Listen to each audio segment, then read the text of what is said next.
Mesdames et messieurs, bonsoir et bienvenue à Chemin Critique. Je suis très heureux de vous avoir nombreux chez vous pour ces numéros, pour ce programme. Il arrive.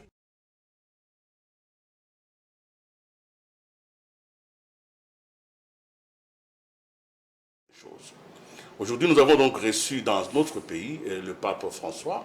Après plus de 30 ans passés, nous avons eu la visite de Jean-Paul II. C'était donc, c'est quand même important, et le pays s'est mobilisé pour que le pape soit bien reçu. Et le pape, lui, il est venu et il nous l'a bien rendu. Parce que cet après-midi, vous avez tous suivi les discours qu'il a prononcés. C'est un message fort et puissant. Quel est notre devoir? Après avoir entendu tout cela, il nous faut donc digérer ce message. Mais pour le digérer, il faut le comprendre, il faut le connaître. Pour le connaître, il faut s'interroger, il faut poser des questions à ceux qui ont la clé d'interprétation de ce message de très haut niveau. J'ai donc le plaisir aujourd'hui de recevoir deux grandes personnalités avec lesquelles nous allons révisiter, au moins dans l'étape d'aujourd'hui, parce que demain matin, il y aura la messe, et après, il y aura le stade. Mais pour aujourd'hui, il y avait le palais de la nation. Avant qu'on y revienne, j'ai donc le plaisir de recevoir deux invités, à ma gauche, à moi et à votre droite. Je reçois avec beaucoup de plaisir l'abbé José Pondou, qui n'est plus à présenter. M. José Pondou, il est prêtre de l'archidiocèse de Kinshasa, il est aumônier diocésain des intellectuels et cadre dirigeants catholiques. C'est un homme, un personnage dans notre histoire nationale. Abbé Pondou, il est connu pour tous ceux qui se sont battus dans la vie, qui ont eu une cause à défendre. Ils ont rencontré quelque part la voix de l'abbé Pondou. Il a été déjà à l'époque pour se battre pour les retours de la conférence nationale. En face de lui, et ce n'est pas son opposant, parce qu'ils ont généralement des atomes crochus, M. Modeste Boningaba. Lui, c'est les rares intellectuels qui nous restent. Ceux-là qui parlent au nom de leurs propres convictions. Il est écrivain, il est essayiste, il est de ceux qui donnent de leurs connaissances sans parti pris et surtout sans rien attendre parce qu'ils donnent. Merci donc d'être là aujourd'hui. Monsieur Modeste Boningaba. Merci de m'avoir invité. Merci. C'est donc avec mes deux invités, vous vous êtes rendu compte que c'est quand même des grandes personnalités que nous allons essayer d'approcher ce qui est arrivé aujourd'hui. Qu'est-ce qui est arrivé aujourd'hui? À 15 h, un avion a atterri, à son bord, le pape François, pour la première fois, il venait d'atterrir dans notre ville et il a été accueilli à l'aéroport de Kinshasa et il a été convoyé avec une grande foule jusqu'au palais de la Nation. Nous allons nous remettre un tout petit peu dans l'ambiance quand il arrive au palais de la Nation et qu'il est accueilli par le président de la République. Suivons ce petit reportage.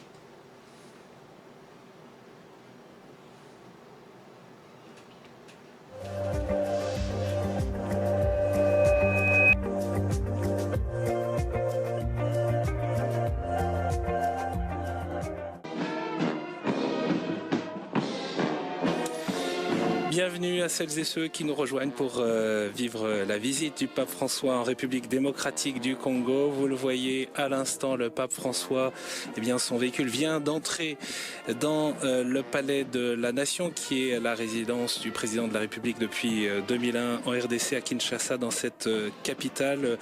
L'avion du pape François atterrit tout à l'heure en début d'après-midi, en milieu d'après-midi, à l'aéroport, il a été accueilli par le Premier ministre. Et tout au long de ces 25 km qui séparent l'aéroport du palais présidentiel, eh bien, le pape a été salué par des foules enthousiastes. Des centaines de milliers de personnes étaient sur les bords des routes dans une très grande joie, avec la présence aussi des enfants, des écoles qui étaient présents. Et peut-être que l'on peut dire, mais les habitants de Kinshasa le savent bien, que eh bien, c'est un événement rare. Il faut remonter et peut-être à la visite précédente d'un pape ici en République démocratique du Congo lors de l'avenue de Saint-Jean-Paul II pour voir autant de monde dans ces rues.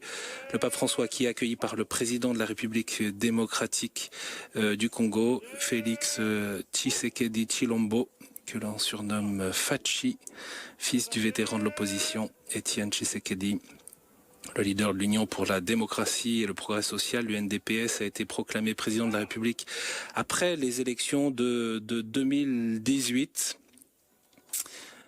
On va donc entendre au cours de cette cérémonie de bienvenue les hymnes nationaux, à commencer par la marche pontificale.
Voilà, le pape est donc arrivé, il est dans nos murs.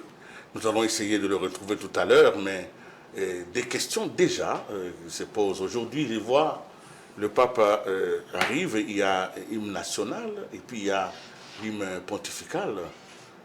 L'Église a la marche pontificale. L'Église est un État. Pourquoi? Pourquoi l'Église a besoin d'un État? Pourquoi le pape est un chef d'État? Monsieur l'abbé. Ça, c'est l'histoire. C'est une question d'histoire. En fait, l'Église n'a pas commencé par être un État. L'Église a commencé par tout simplement être une communauté de vie de ceux qui se réclamaient d'un certain Christos, qu'on appelle Christ. Et c'est comme ça qu'on leur a donné le nom de chrétiens. C'est dans les Actes des Apôtres, c'est Antioche, qu'on leur a donné ce surnom de chrétiens, parce qu'ils parlaient tout le temps d'un certain Christos, en grec, Christos, et ça leur a valu le surnom de chrétiens. Donc ça n'avait rien à voir avec un État. Et alors, qu'est-ce qui s'est passé? C'est qu'ils étaient dérangeurs de l'ordre établi. Ce noyau-là, des disciples de Jésus-Christ, ils étaient des anticonformistes en quelque sorte. Normal. Et ils ne se soumettaient pas à un certain ordre établi qui était l'ordre impérial, c'est-à-dire l'empereur romain, parce que c'était l'époque de la colonisation romaine où tout était sous la coupe et la domination de l'Empire romain. Et donc, ce petit noyau de gens qui se réclamaient d'un certain Christos et qui parlaient de lui et qui vivaient une vie assez particulière et assez pas ordinaire, n'est-ce pas? Ils mettaient tout en commun, ils partageaient de telle sorte que nul parmi eux ne soit dans le manque, ils priaient ensemble et tout. Eh bien, ils dérangeaient l'ordre établi. Et ils ont été persécutés à cause de cela. Alors, si bien que dans l'histoire, nous savons qu'ils ont subi des grandes persécutions. Néron et les autres empereurs qui ont persécuté les chrétiens, ont tué les chrétiens, jusqu'à ce qu'ils se rendent compte, et c'est Constantin, l'empereur Constantin, qui se rendra compte que on est en train de faire fausse route. Plus on les tue, plus ils grandissent, plus ils deviennent importants, plus ils résistent. Alors, qu'est-ce qu'il faut faire? Constantin a trouvé le truc. Et le truc, c'était quoi? C'était d'entrer là-dedans, de se faire baptiser, de devenir comme eux et de les récupérer dans le système. C'est en les récupérant dans le système que nous avons hérité, par exemple, de tous les habits que nous portons, nous là. Les chasubles, les dalmatiques, c'était les habits des notables romains. N'est-ce pas? Alors, Constantin le Grand était tellement malin qu'il a donné à l'Église une place dans le système. Et il a enfermé la communauté là, à l'intérieur du système impérial. Oui, à l'intérieur du système impérial, en leur donnant une fonction religieuse, n'est-ce pas? Et en les enfermant dans la sacristie, n'est-ce pas? Et en faisant la distinction entre le domaine de la religion de Dieu et le domaine de César, n'est-ce pas? Et ils ont fait cette séparation, disons, entre l'Église et l'État, n'est-ce pas? Jusqu'au moment où il y a eu cette évolution qui a fait que l'Église s'est développée et est devenue, disons, une entité politique, politico-administrative, n'est-ce pas? C'est ce qui a donné naissance à la cité du Vatican, à l'État du Vatican. Et jusqu'aujourd'hui, eh bien, nous héritons donc de cette histoire, de cette longue histoire, n'est-ce pas, de l'Empire romain qui nous a légué finalement un mode d'organisation de telle sorte que le droit qui nous régit dans l'Église, on appelle le droit canonique, c'est un droit romain. En quelque sorte, n'est-ce pas? C'est un droit romain. Hein? Et alors, très important. Alors, maintenant, lorsqu'il y a eu des guerres, n'est-ce pas, de religion entre l'Église et certains États, comme la France, comme l'Allemagne et d'autres États, eh bien, ça a donné des conflits. Des conflits qui en sont arrivés à ce que l'Église est considérée comme une entité étatique, une entité politique, avec un chef d'État qui est le pape. Eh bien, c'est l'État le plus, je dirais, le plus petit du monde. En kilomètres carrés. En termes de kilomètres carrés, en termes de frontières, c'est vraiment l'État le plus petit du monde. Mais qui est le plus étendu par rapport à sa population. Voilà, à sa population, alors, et en quelque sorte qui est aussi un des plus puissants. Ça, nous le savons. Voilà. Alors, vous venez évidemment de suivre cela. Nous sommes en train de poser un tout petit peu les jalons. Le pape est arrivé, vous avez suivi les images. quel ça peut représenter? Quel est le sens de ces voyages pour vous? Ça représente quoi dans l'histoire de notre pays? Je disais que nous vivons un moment historique, peut-être que c'est peut-être par le faste, mais fondamentalement, en quoi l'arrivée du pape ici est historique? Oui, je crois que, comme vient de le dire M. l'abbé Mpundu, le pape représente une autorité tellement importante que lorsqu'il visite un pays en crise comme le nôtre, naturellement, les attentes des populations sont telles que on croit que c'est lui qui va donner les réponses à toutes les questions auxquelles les dirigeants locaux n'ont pas su répondre de façon satisfaisante. Donc, les attentes sont énormes. Les gens croient que le pape apporte des réponses à leurs difficultés. Nous sommes en guerre, nous sommes attaqués de toutes parts. Et ceux qui ont suivi son discours ont certainement trouvé effectivement des mots, des paroles qui répondent en écho à ce qui est de ce qui représente leurs difficultés existentielles. Parce que nous avons la faiblesse, l'abbé José et moi, d'avoir étudié chez les jésuites. Les papes, il faut le dire, c'est un jésuite aussi. Et or, le pape, c'est un jésuite. Oui. Et donc, effectivement, la formation que nous avons reçue chez les jésuites est une formation qui pousse à l'excellence. Et donc, nous, on ne peut pas s'étonner que son discours soit au niveau où il a été, effectivement. Et ce n'est qu'un début, il vient d'arriver. Bien sûr, nous allons certainement le suivre. Alors, c'est vrai, le pape est arrivé, mais c'est vrai aussi que le Congo et l'Église catholique, et l'histoire de l'Église dans ce pays, n'a pas toujours été une histoire rose. Hein? Donc, alors, nous sommes un pays laïque, ça, c'est notre constitution le dit, mais la mobilisation de l'État pour accueillir, soit-il chef d'État, quand même un chef religieux, peut étonner certains. Mais ça signifie qu'en réalité, il y a une tradition dans ce pays où le chef de l'Église catholique est reçu quand même avec faste et avec un grand accueil. Quand vous évaluez un peu l'histoire, la place de l'Église dans l'histoire du Congo, vous la situez comment? La place de l'Église catholique, bien sûr, que nous parlons de celle-là, dans l'histoire de notre pays, elle est une place qui pose beaucoup de problèmes, qui soulève beaucoup de questions.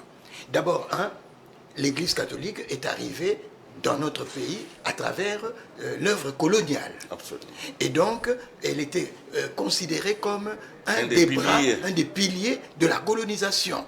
Et c'est le roi Léopold II qui se considérait, qui était le propriétaire, qui s'est approprié la terre de nos ancêtres, qui a considéré ce pays, à l'époque, cette terre comme étant la sienne, qui a appelé l'Église catholique et qui a aussi amené des commerçants.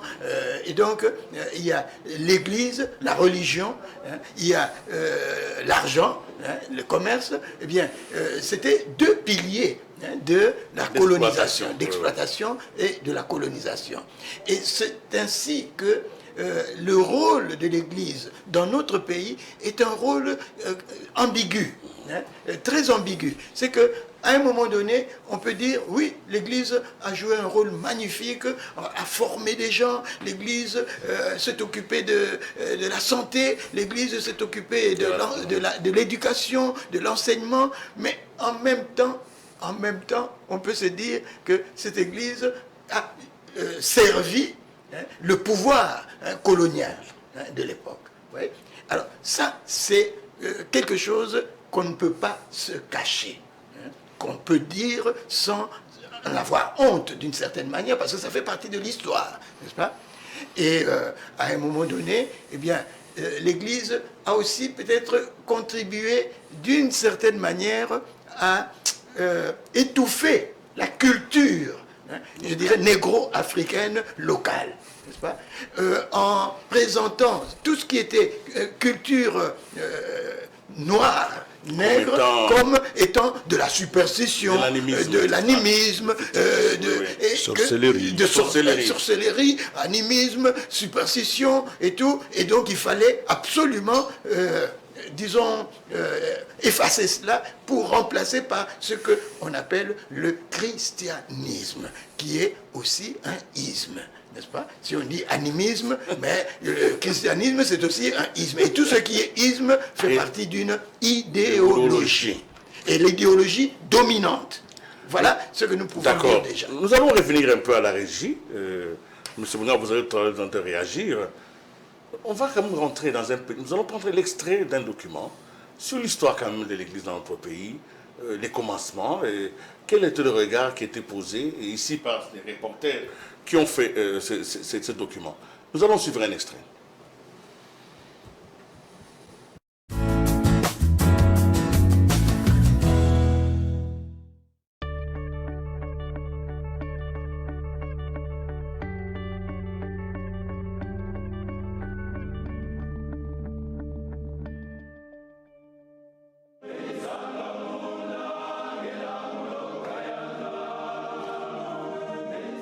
La savane du Kasaï et ses 150 000 km².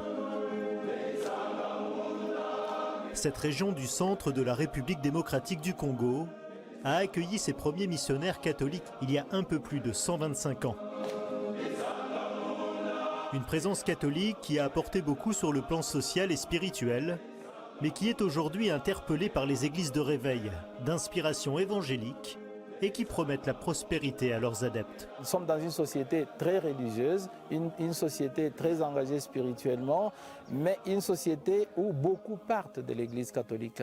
Et il y a des sectes qui naissent tous les jours, il y a des églises de réveil tous les jours. La démocratisation de ce pays nous remet à nos responsabilités spirituelles, pastorales, à l'intérieur et à l'extérieur de l'Église. Je crois que l'heure est venue pour que notre Église revienne à sa mission première, qui est celle de l'annonce de l'Évangile. Pour annoncer l'Évangile dans cette région rurale, le diocèse d'Mbujimai s'est doté il y a 20 ans de la radio Fraternité Buenamuntu.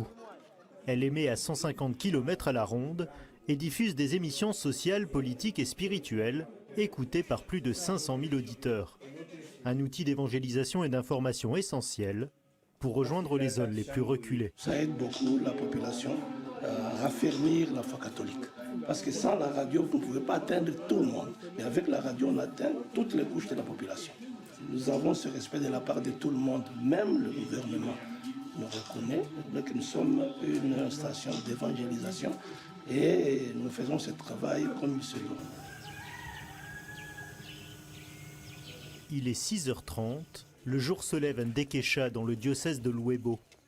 Avant d'aller à l'école, les élèves déposent leurs chaises et entrent dans l'église pour participer à la messe. À l'intérieur, pas d'électricité. C'est à la lampe torche et à la bougie que se vit la célébration eucharistique.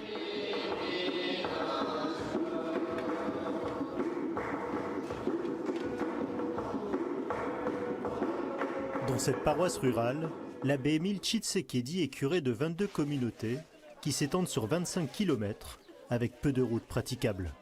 Toutes les communautés n'ont pas de messe de dimanche parce que je suis seul, je n'ai pas de vicaire. Pour le moment, vous avez vu à la messe, là, je n'ai qu'un diacre, alors à peine ordonné. Et il y a insuffisance de prêtres aussi, nous sommes moins nombreux. En dehors de la catéchèse qui précède le sacrement d'initiation chrétienne, nous n'avons que le partage biblique qui se fait par semaine une fois, et les célébrations eucharistiques au cours desquelles les chrétiens peuvent apprendre quelque chose de la Bible. L'analphabétisme fait que beaucoup de gens n'ont pas de Bible et ne savent pas lire. Alors c'est un problème parce qu'ils ne sont pas aussi plongés dans cette dynamique de toujours apprendre, de toujours rechercher Dieu dans les Saintes Écritures. De ce côté-là, vraiment, nous sommes encore trop limités et nous avons beaucoup à faire. Pour soutenir les prêtres dans leur mission pastorale, les évêques des 8 diocèses du Kasaï ont fondé l'Institut supérieur de sciences religieuses. Ici, en 3 ans, des laïcs sont formés en Bible, en théologie et en développement et envoyés auprès des communautés chrétiennes pour assurer une continuité dans la transmission de la foi. Les livres d'hétérocanoniques. Dans le monde hétérocanonique, il y a une chose que vous devez savoir, ça vient du grec. D'hétéros, ça signifie deuxième. Canos, ça signifie liste.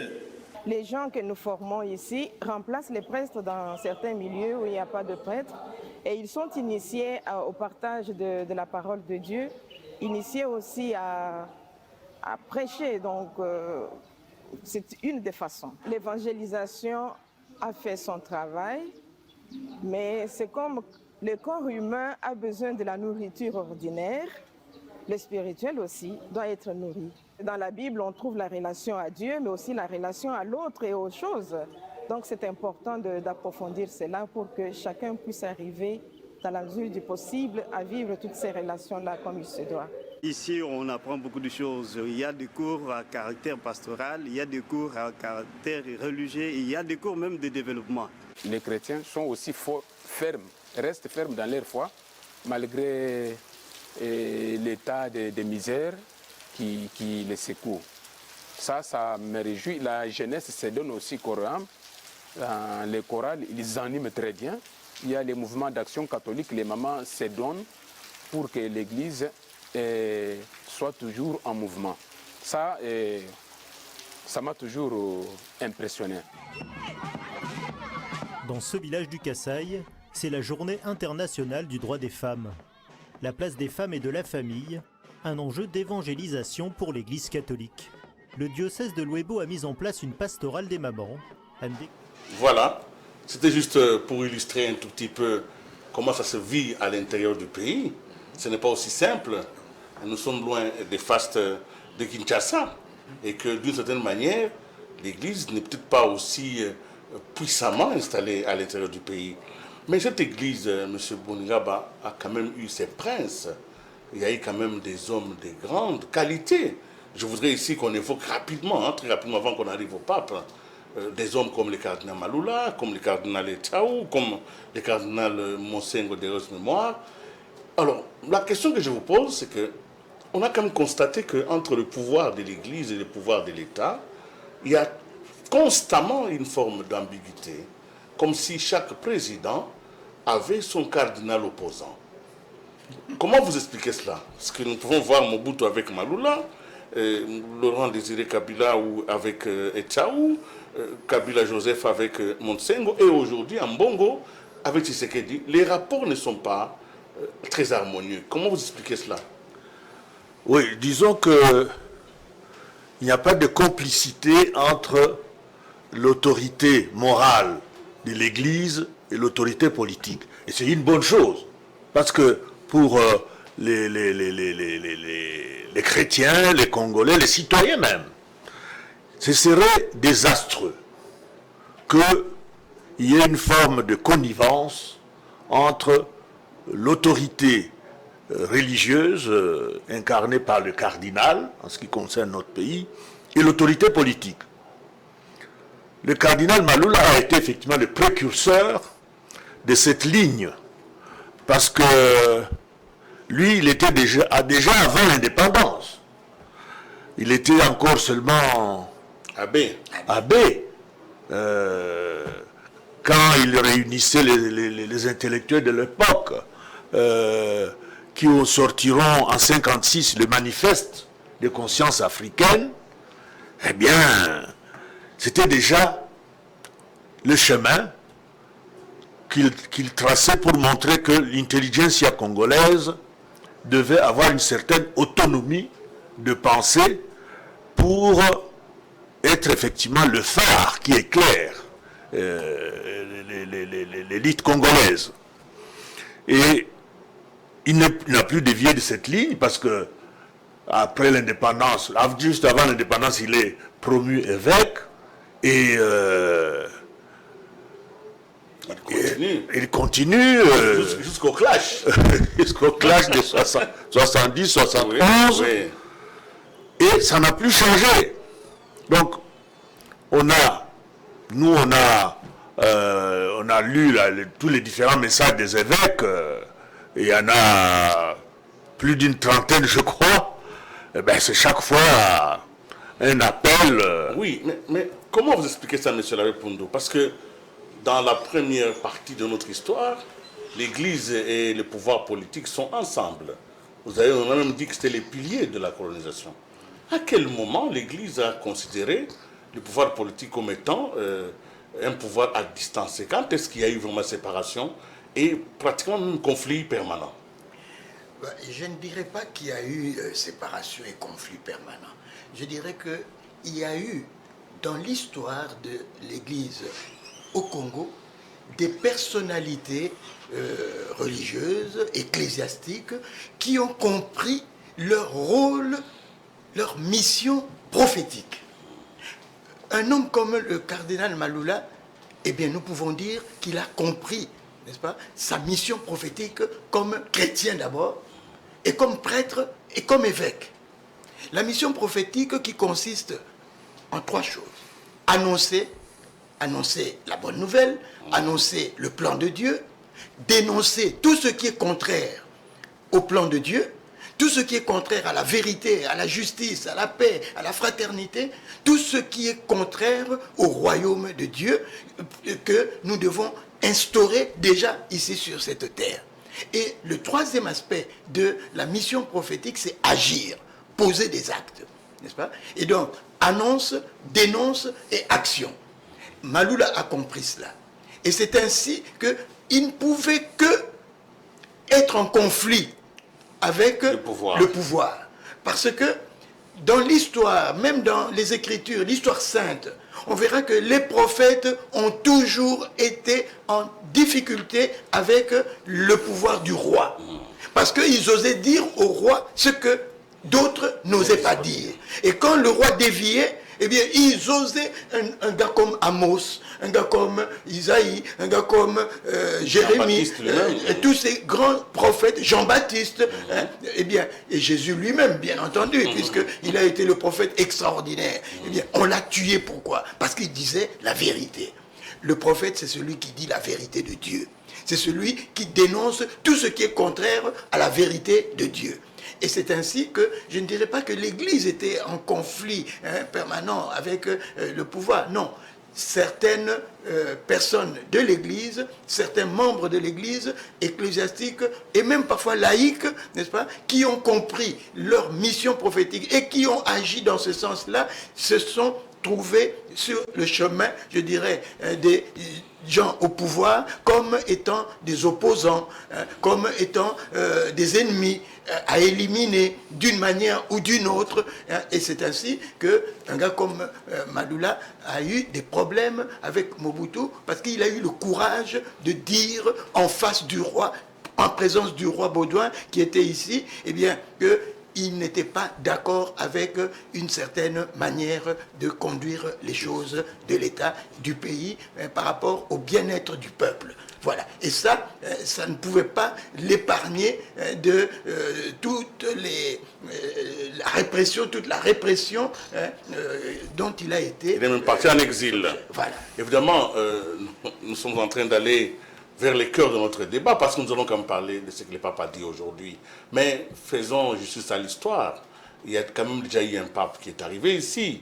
C'était le pape Jean-Paul II, une grande personnalité. Et à l'époque, c'était le Zaïre. Et nous allons quand même, je vais vous remettre un peu dans l'ambiance. Comment il a été accueilli ici au Zaïre à l'époque? Nous sommes en 1980, j'espère que c'est 80-85. Dans tous les cas, c'est 2 fois qu'il est arrivé ici. Suivons un tout petit peu ce qu'a été l'arrivée du pape Jean-Paul II. Il y a déjà plus de 30 ans.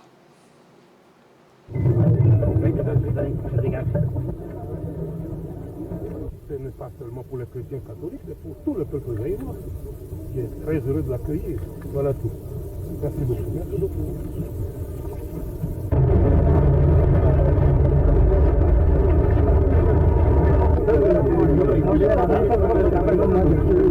Oui, en baisant cette terre, mon cœur déborde d'émotion, de joie, d'espérance. l'émotion de découvrir la réalité africaine et de rencontrer chez elle cette partie notable de l'humanité qui mérite estime et amour.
Et des autres communautés catholiques du Zaïre. Je le remercie vivement.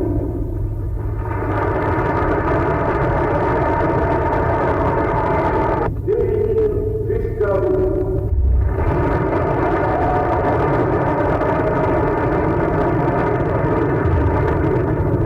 Je viens au serviteur de Jésus-Christ, les chefs antiques de l'Église.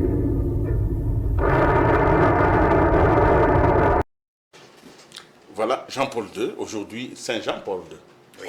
Voilà. Alors, ce Congo-là, 43 ans après, c'est aujourd'hui qu'un autre pape arrive dans ce pays, et c'est le pape François. Nous avons vu comment il a été accueilli par le chef de l'État.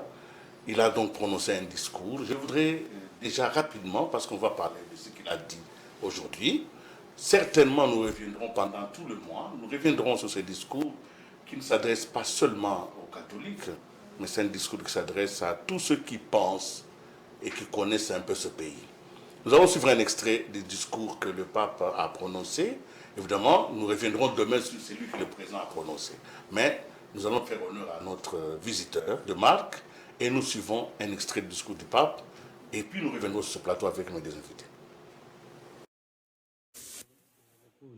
Monsieur le Président de la République, membres illustres du gouvernement et du corps diplomatique, autorités distinguées religieuses et civiles, éminents représentants de la société civile et du monde de la culture, Mesdames et Messieurs, je vous salue cordialement et je remercie Monsieur le Président pour les paroles qu'il m'a adressées.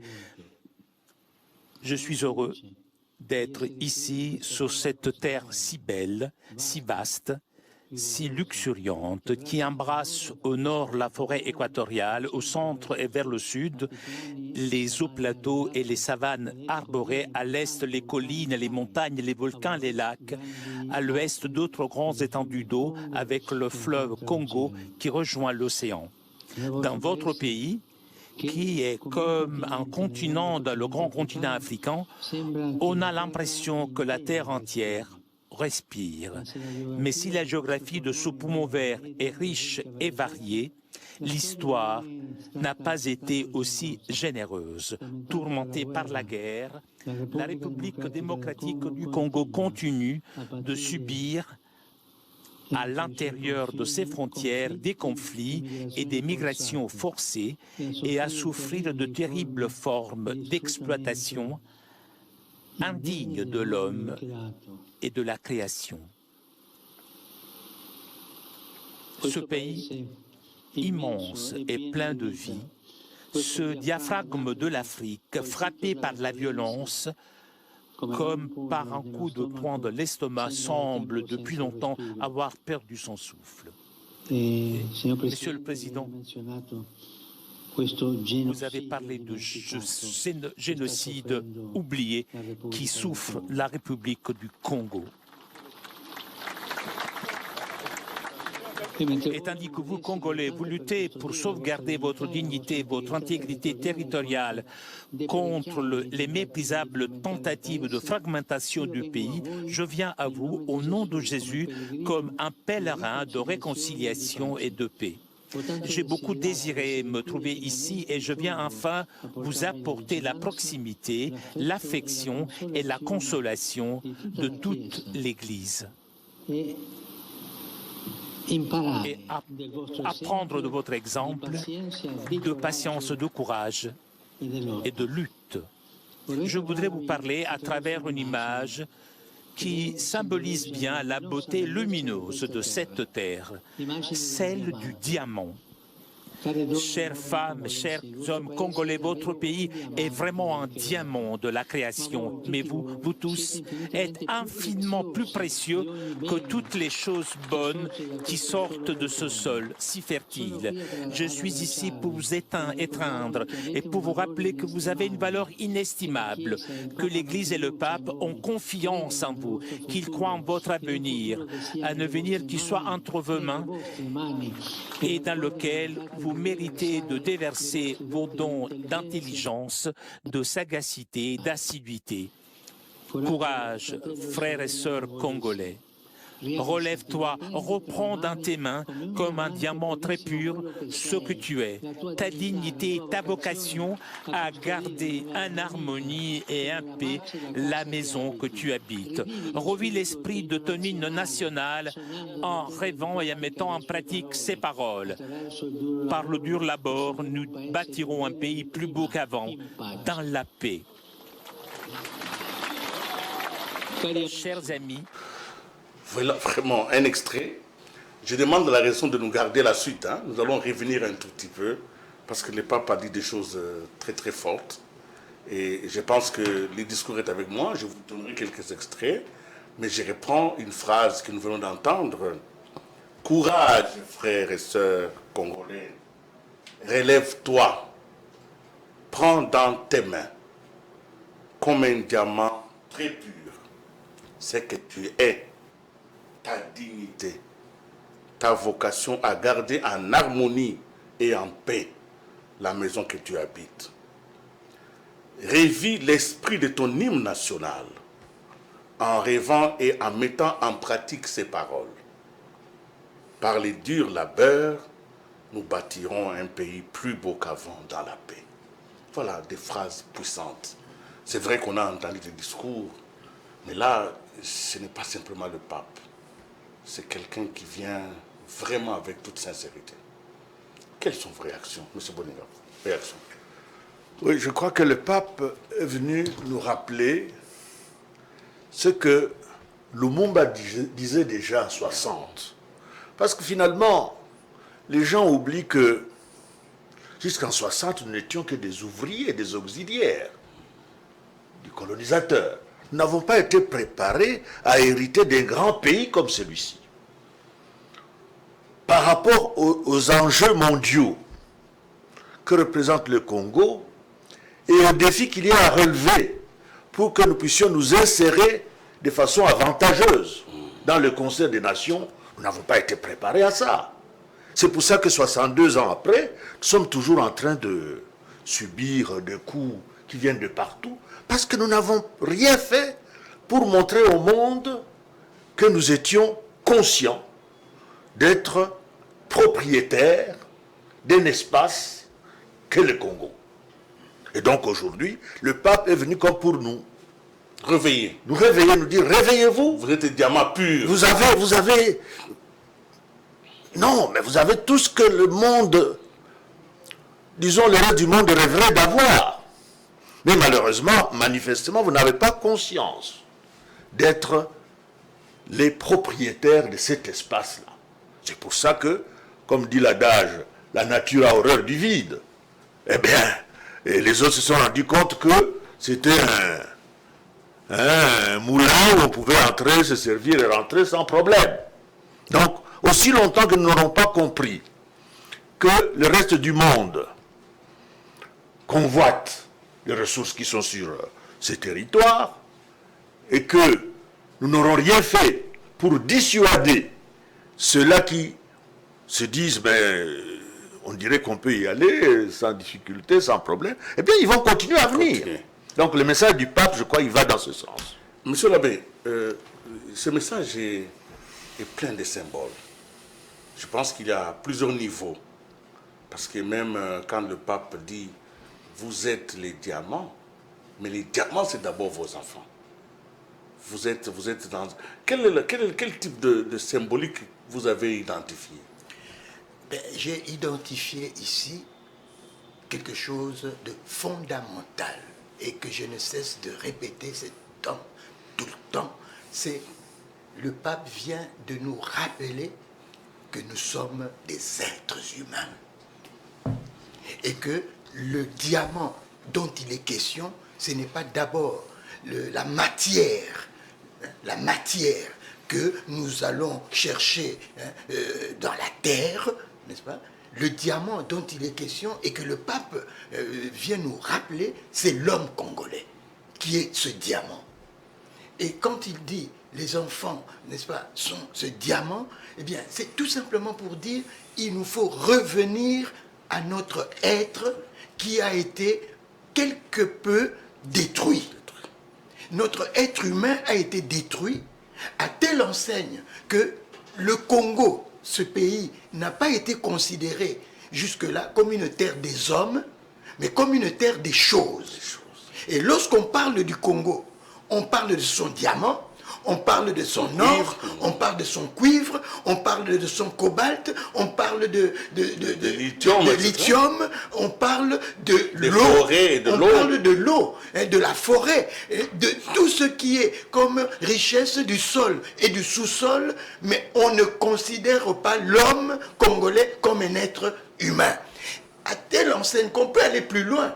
Depuis le temps de l'esclavage, le temps de la traite négrière, la traite des Noirs, n'est-ce pas? Eh bien, l'homme, celui qu'on venait chercher, ce n'était pas un être humain, c'était un outil de travail, un instrument de travail. Et on vendait, non pas des êtres humains, mais on vendait des machines. Comme on achète des chevaux. Comme on achète des chevaux, comme on achète des machines pour labourer et tout ça. Eh bien, l'homme congolais n'a jamais finalement existé dans la conscience, n'est-ce pas, universelle. C'est une chose. Et alors, ce qui est le plus grave, c'est que nous-mêmes, hommes congolais, nous avons quelque peu intériorisé cela. À telle enseigne que lorsque nous parlons de notre pays, nous ne parlons pas de l'homme, nous parlons des choses, nous parlons de nos richesses, nous parlons de nos richesses du sol et du sous-sol, et nous ne voyons plus l'homme que nous sommes. Et c'est parce que nous avons perdu cette humanité, nous avons perdu cette dignité humaine que le message du pape devient comme une interpellation, mais en même temps comme un éveil de conscience qu'il peut provoquer en chacun de nous. Pendant que vous prenez votre souffle, je vous relis un peu un extrait. Chers amis, les diamants, généralement rares, abondent ici. Si cela vaut pour les richesses matérielles cachées sous la terre, cela vaut à plus forte raison pour les richesses spirituelles enfermées dans vos cœurs. Et c'est précisément à partir des cœurs que la paix et le développement sont possibles. Car, avec l'aide de Dieu, les êtres humains sont capables de justice et de pardon, de concorde et de réconciliation, d'engagement et de persévérance, pour mettre à profit les talents reçus. Dès le début de mon voyage, je souhaite donc lancer un appel. Que chaque Congolais se sente appelé à jouer son rôle. Que la violence et la haine n'aient plus de place dans les cœurs et sur les lèvres de quiconque, car ce sont des sentiments inhumains et antichrétiens qui paralyse le développement et ramène en arrière vers un sombre passé. Voilà. Commentaire? Je vous dirai encore deux autres extraits. C'est en fait pour nous montrer qu'il y a nécessairement une mise en adéquation qui n'a pas encore été faite entre, d'une part, les ressources abondantes et diversifiées dont dispose ce pays et l'homme qui doit assurer la garde, la prospérité de ses enfants, de tout le monde. Cet homme-là, il faut d'abord qu'il change. Il faut changer cet homme pour qu'il ait un regard différent sur justement ses ressources, cet environnement et le monde. Qu'il puisse se rendre compte que l'espace dont il a la garde et la responsabilité renferme tellement de richesses qu'il doit se montrer à la hauteur d'en être le gardien et celui qui assure la prospérité dans cet espace-là. Cet homme-là, cet homme congolais, n'a pas encore été mis en adéquation avec ces immenses ressources qui sont à sa disposition. Je crois que c'est ça le message que le pape voulait faire passer en montrant que les diamants, alors que normalement il est rare, mais dans ce pays, il est abondant, mais vous, apparemment, vous ne vous en rendez pas compte. Surtout votre population. Ouais. Un autre extrait avant de terminer cette émission, parce que c'était une émission introductive, le pape est encore entre nous, donc dans nos murs, nous allons certainement y revenir la semaine prochaine. Mais un autre extrait, j'aimerais quand même avoir vos commentaires. Ces pays, largement pillés, ne parviennent donc pas à profiter suffisamment de ces immenses ressources. On en est arrivé au paradoxe que les fruits de sa terre le rendent étranger à ses habitants. Le poison de la cupidité a ensanglanté ses diamants. C'est un drame devant lequel le monde économiquement plus avancé ferme souvent les yeux, les oreilles et la bouche. Mais ces pays et ces continents méritent d'être respectés et écoutés. Ils méritent espace et attention. Et c'est là où le pape dit, retirez vos mains de la République du Congo. Retirez vos mains de l'Afrique. Cessez d'étouffer l'Afrique. Elle n'est pas une mine à exploiter, ni une terre à dévaliser. Est-ce que c'est un vœu pieux? Est-ce que le pape pourrait être entendu? Selon vous, est-ce que ce qu'il a dit, est-ce que c'est peut-être pas une intention simplement? Peut-il être entendu par rapport aux forces en présence? Monsieur l'abbé?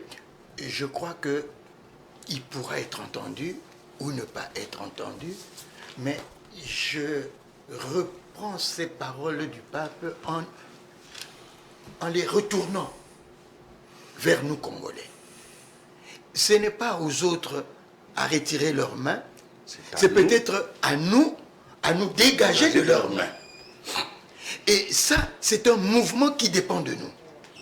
Les autres, ils voudront toujours garder leurs mains sur nous pour nous empêcher de retrouver notre humanité, de reprendre notre vie, de retrouver notre dignité humaine. Ils vont laisser leurs mains sur nous pour nous étouffer. Et c'est à nous qu'il appartient de nous dégager. Et c'est là aussi où j'aimerais revenir sur un mot important qui est sorti de la bouche du pape, le mot cœur. Tout se joue au niveau du cœur de l'homme. Parce que, fine et finalitaire, la réconciliation dont ils viennent nous apporter le message, la réconciliation part du cœur. C'est de l'élan du cœur. Sinon, il n'y aura pas de réconciliation. Laissons-nous réconcilier avec Dieu, notre Père. Laissons-nous réconcilier avec Christ, notre frère. Laissons-nous réconcilier avec Dieu qui est lumière. Laissons-nous réconcilier, voilà, avec la vie tout entière. Les paroles qui viennent de John Littleton dans sa belle chanson, n'est-ce pas? Laissez-vous réconcilier avec Dieu, votre Père. Laissez-vous réconcilier avec le Christ, votre frère. Acceptez-vous de prendre la main qu'il vous tend et de vous déclarer comme témoin en vivant, en suivant son chemin. Réconciliez-vous, réconcilions-nous. Main c'est maintenant que nous devons nous réconcilier. Et c'est à ce niveau-là que moi je me dis, le président, on nous dit, le président a invité, tout le monde aujourd'hui veut récupérer politiquement l'affaire en chantant la chanson, le président l'a invité, le président, grâce au président, nous avons le pape. Mais moi je crois que la visite du pape, ce n'est pas à mettre d'abord sur le compte du bilan politique de quelqu'un, non, la visite du pape a une visée, a un objectif, c'est la réconciliation. Et si le président a invité le pape, en acceptant cette visée, cette motivation, c'est à lui aussi qu'il appartient de prendre l'initiative de la réconciliation de tous les Congolais, en commençant par l'élite politique, la classe politique dirigeante. Eh bien, si aujourd'hui le président invite un gars comme Joseph, un gars comme Moïse, un gars comme Martin, un gars comme Adolphe, un gars comme Jean-Pierre, il invite ces gens-là, ces 5 personnes avec lui, ça fait 6 personnes, et il se dit, eh bien, mes chers amis, nous avons reçu le pape pour nous réconcilier. Eh bien, ça ne doit pas être un vain mot, ça ne doit pas être un slogan, n'est-ce pas? Ça doit être quelque chose de réel. Nous nous mettons ensemble, venez, le pape est là, prenons un rendez-vous avec lui, s'il veut bien nous recevoir, nous 6, n'est-ce pas, autour d'une table, eh bien nous allons fumer le calumet de la paix. Et nous allons dire, à partir d'aujourd'hui, plus personne ne se jouera de nous, plus personne n'utilisera l'un de nous contre l'autre, et chacun de nous, nous comprendrons que nous avons quelque chose à apporter pour la paix dans ce pays. Et si nous nous mettons ensemble, nous nous tenons main dans la main, et que nous marchons ensemble en regardant la République du Congo, démocratique du Congo, eh bien, en ce moment-là, la visite du pape aura eu un sens et aura porté des fruits. Sinon, ça risque d'être un spectacle. Sinon, même son message risque de ne pas avoir des effets sur notre avenir, notre présent et notre avenir commun.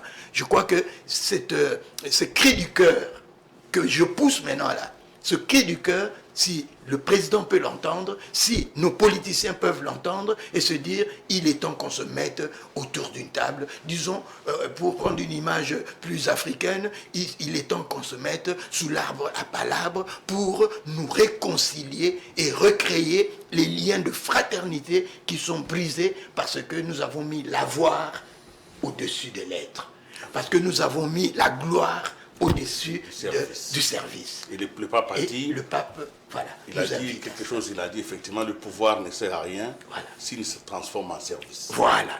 Voilà. Donc, nous sommes en train d'arriver vers la fin de cette émission. Je voudrais quand même qu'on réécoute un tout petit peu le pape, parce que c'est quand même avec lui qu'on a commencé, on va terminer avec lui. Si on peut nous donner encore un peu la suite, il ne faut pas revenir à ce qu'il a été entendu, un tout petit peu la suite, comme ça, nous allons clôturer cette émission. Nationale en rêvant et en mettant en pratique ces paroles. Par le dur labeur, nous bâtirons un pays plus beau qu'avant, dans la paix. Chers amis, les diamants sont généralement rares. Eh bien ici, ils abondent. Si cela vaut pour les richesses matérielles cachées sous la terre, cela vaut à plus forte raison pour les richesses spirituelles enfermées dans vos cœurs. Et c'est précisément à partir des cœurs que la paix et le développement sont possibles, car avec l'aide de Dieu, les êtres humains sont capables de justice, sont capables de pardon, de concorde, de réconciliation, d'engagement et de persévérance pour mettre à profit les talents reçus. Dès le début de mon voyage, je souhaite donc lancer un appel, que chaque Congolais se sente appelé à jouer son rôle, que la violence et la haine n'aient plus de place dans le cœur et sur les lèvres de quiconque, car ce sont des sentiments inhumains, des sentiments antichrétiens qui paralysent le développement et ramènent en arrière vers un sombre passé. En parlant de frein au développement et de retour au passé, il est tragique que ces lieux, et plus généralement le continent africain, souffrent encore de diverses formes d'exploitation. C'est cette devise qui sort de l'inconscient de tant de cultures, tant de gens. L'Afrique doit être exploitée. Et cela est terrible. Après le colonialisme politique, un colonialisme économique tout aussi asservissant s'est déchaîné. Ce pays, largement pillé, ne parvient donc pas. Voilà, le pape nous a dit beaucoup de choses. Mes invités en ont rajouté d'autres. L'appel a été entendu. Et je voudrais simplement que vous puissiez dire un tout petit mot, parce que je ne veux pas revenir sur M. l'abbé Poundou, qui a déjà lancé son appel. On ne va pas revenir là-dessus. Maintenant, vous, un petit mot pour terminer. Oui, je dirais que l'abbé José a montré que les mains qui sont sur nous, qui nous empêchent d'aller de l'avant, le pape a bien fait de dire il faut les retirer. Mais, comme l'a dit l'abbé José, il ne suffit pas de demander à ceux-là qui ont posé leurs mains sur nous de retirer, mais il faut aussi nous dire à nous, qui sommes sous cette coupe, de nous dégager. Parce que le mouvement, c'est ce que d'ailleurs tout le monde a rappelé, le cardinal aussi, c'est que c'est nous qui devons montrer que nous sommes déterminés à ne plus continuer à subir cette mainmise, justement, sans réagir. Donc, je crois que c'est ça, il y a cette action concomitante de nous qui devons montrer que nous voulons nous dégager, naturellement ceux qui ont mis la main, qu'eux aussi comprennent que le moment est venu d'arrêter ces jeux-là. Voilà, merci beaucoup. Je vais lire un dernier extrait pour un peu comme viatique, parce que le discours du pape, je crois que je le lirai tout le temps. Le pape dit ceci: enfin, les diamants et les minéraux d'origine naturelle qui présentent la plus grande dureté. N'oublions pas que le pape est un chimiste. Sa résistance aux produits chimiques est très grande. La répétition continuelle des attaques violentes ainsi que de nombreuses situations de détresse pourraient affaiblir la résistance des Congolais. Ça pourrait miner leur force d'âme, les conduire à se décourager et à s'enfermer dans la résignation. Mais au nom du Christ qui est le Dieu de l'espérance, le Dieu de toute possibilité, qui donne toujours la force de recommencer, au nom de la dignité et de la valeur des diamants les plus précieux de cette terre splendide que sont ses habitants, je voudrais inviter chacun à un nouveau départ social courageux et inclusif. L'histoire blessée du pays l'exige. Les jeunes et les enfants en particulier l'implorent. Je suis avec vous et j'accompagne par la prière et la proximité tout effort pour un avenir pacifique, harmonieux et prospère de ces grands pays. Que Dieu bénisse la nation congolaise tout entière. Pape François, c'est donc la fin aussi des thèmes critiques aujourd'hui. Nous avons insuffisamment, certes, approché la connaissance qu'il nous a donnée, mais je voudrais ici remercier d'abord mes deux invités, vous remercier aussi chez vous à la maison et l'équipe qui nous a accompagnés, parce qu'il était question de nous arrêter un tout petit peu et de nous dire, mais tiens, c'est quand même important ce que nous venons de vivre aujourd'hui. Dans 30 ans, je dis qu'un autre pape viendra ici, il faudrait que nos enfants sachent que nous avons vécu un moment fondateur d'une nouvelle réalité et que l'avenir du Congo passera par nous en changeant les choses. Et je voudrais paraphraser M. l'abbé José Poundou, c'est par les cœurs que les choses changeront. Au revoir et à la prochaine.